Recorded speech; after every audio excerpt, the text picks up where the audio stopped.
La Guinée équatoriale, petit État pétrolier d'Afrique centrale, a organisé ce dimanche 20 novembre 2022 ses élections générales. En liste, il y avait 3 candidats, dont le président sortant, Teodoro Obiang Nguema, qui briguait un 6e mandat après 43 ans passés à la tête du pays. Quelques dysfonctionnements ont été observés à la fermeture des bureaux de vote. Selon les observateurs, de nombreux électeurs ont répondu présents. À titre d'exemple, sur 679 inscrits du bureau de vote d'un quartier populaire, 586 ont accompli leur devoir civil. Restons toujours en Afrique. La 27e conférence sur le changement climatique en Égypte s'est clôturée ce dimanche 20 novembre 2022 sous un bilan contrasté.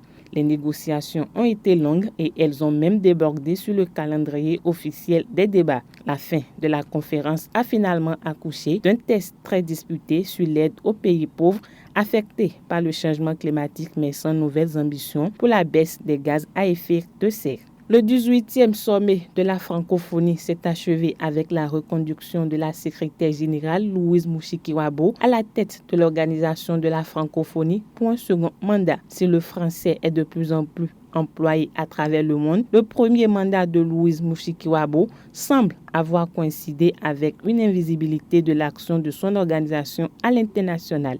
Les critiques appellent à la refondation de l'espace francophonie. En Colombie, ce lundi 21 novembre 2022, les négociations reprennent à Caracas avec la guérilla de l'Armée de libération nationale. Les pourparlers avaient été suspendus il y a 4 ans après un attentat sanglant à Bogota revendiqué par cette guérilla d'obédience castriste. Le président colombien Gustavo Petro entend mener à bon terme les négociations avec l'Armée de libération nationale. Le président Gustavo Petro a également nommé comme chef négociateur Oti Patino, un ancien compagnon d'armes, aujourd'hui écrivain.